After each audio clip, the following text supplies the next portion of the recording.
Okay, Oh, then I will go for it. All right. Picking up where I left off, one question that came up in the tract was an item called the problem of DNA. Yeah, where'd my thing go on that?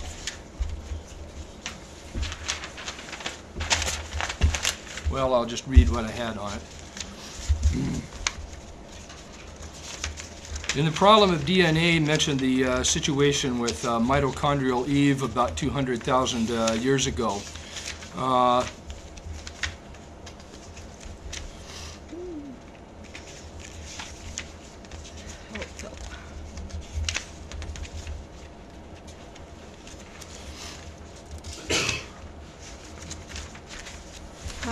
There it is. Imagine some catastrophe wipes out everyone except your grandparents and their progeny. Of those left, which would be your extended family, who are the most recent common ancestors? Those grandparents. But does that mean the generations before them never existed? Of course not. By the same token, the fact of mitochondrial Eve about 200,000 years ago does not eliminate still earlier humans or hominids, nor does it rule out the possibility that many of her lines have died out, resulting in an even more recent common ancestor. If it so happens that there is a later one, she might be a completely different individual from mitochondrial Eve. Different idea, different person. Assuming the track's footnote was correct, I'm surprised that Jonathan Sarfati would make this confusion. In any case, none of these concepts has anything to do with the first human, and hence it does not pertain to Genesis at all. I wanted to mention also something about the Grand Canyon. The track had in it a comment that the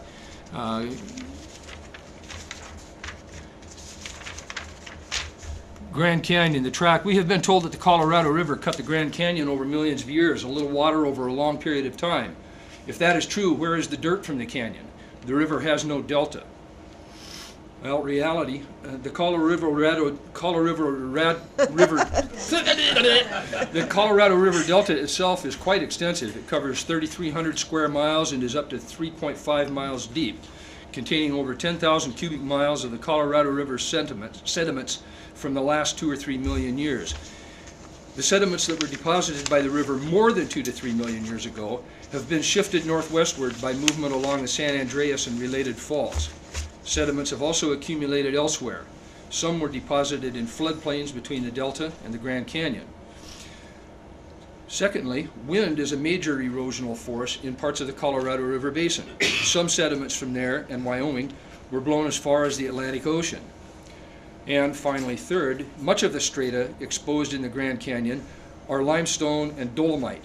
These rocks eventually simply would have dissolved. Not only that, but the theory that there were some lakes over here that were huge and washed all through here in a short period of time, where's the delta from that if there's no delta? Indeed, if all this happened briefly, almost all the sediment would still have to be near the mouth of the river, which it is not. And also, just because the delta doesn't have the common triangular shape does not mean that there was no delta. How am I on time? I'm about done.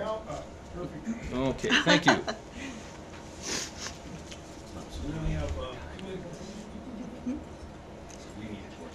I know, well.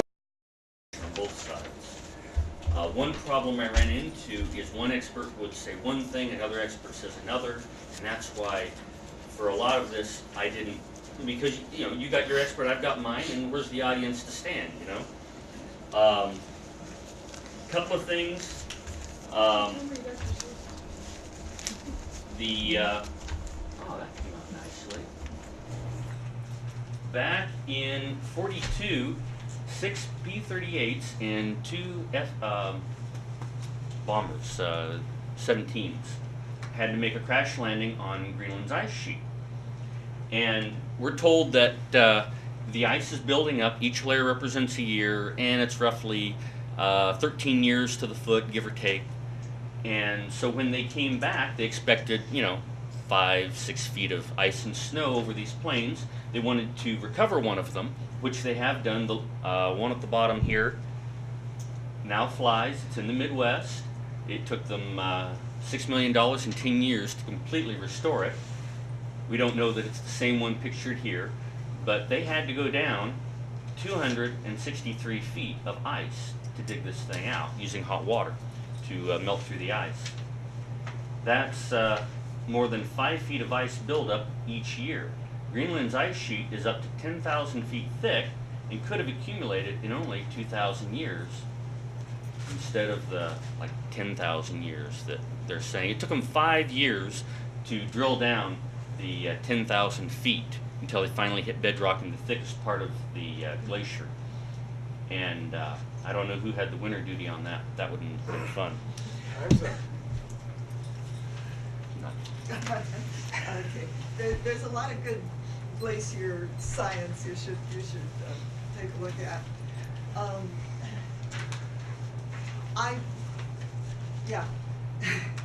Okay, there's a lot more coming in the next hour, I guess we'll have to say.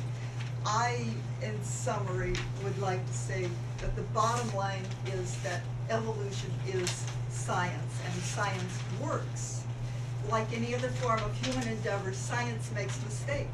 But unlike almost any other, science corrects its mistakes. Science produces results.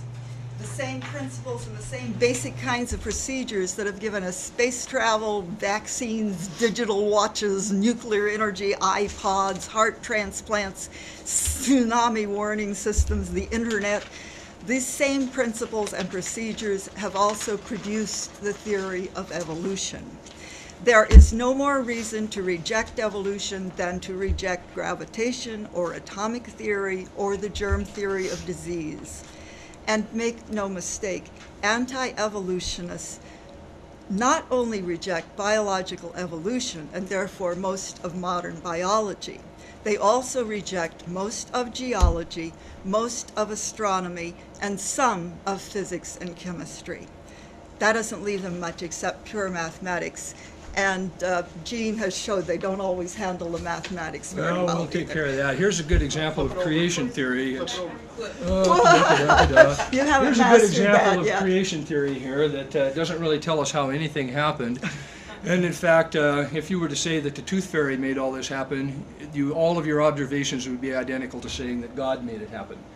So if you're going to say that God did it, and it doesn't mean anything more than saying the tooth fairy did it, you've used God's name in a rather frivolous way. This is just for fun. It's really just for fun. And I won't read that one. You can read that one yourself. It's pretty self-explanatory. Oh dear. Cash prizes for some theology here. No rewards for inaccurate answers. Okay. All right.